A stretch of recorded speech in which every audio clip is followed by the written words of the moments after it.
Бәріңізге сәлем қыздар. Бүгін біз түрік халқының сүйікті тоқашы, барлығына өз-өзін танытқан, осындай керемет, дәмді, жұп-жұмсақ болып шығатын тоқаш дайындаймыз.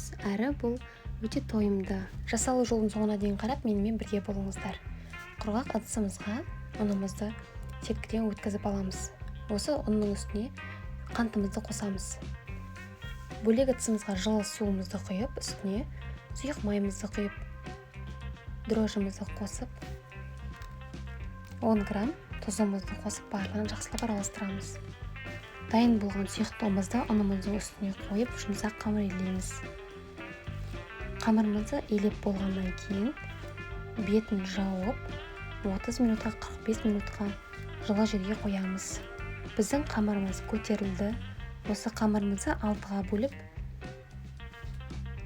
6 бөлікке бөліп, әрқайсысын ұзынша етіп жаямыз.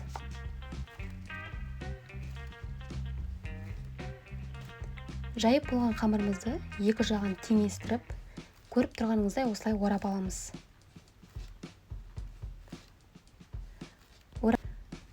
Орағаннан кейін бір шетін қолымызбен дәл осылай жасап, екінші бөлігін осылай жабыстырамыз.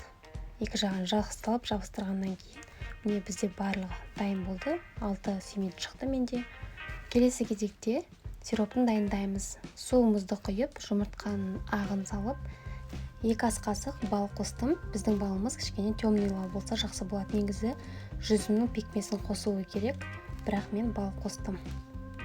Бал қосуға да болады. Барлығын дайындадық осылай.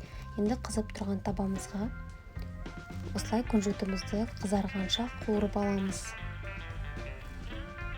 Қуырып алғаннан кейін бөлек ыдысқа саламыз.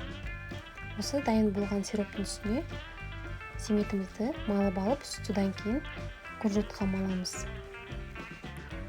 Барлығын дәл осылай жасап, пергаментный бумаганың үстіне барлығын жайғастырып, қызып тұрған пешке 200 градуста 20-25 минут қызарғанша пісіріп аламыз. Біздің семетіміз дайын болды.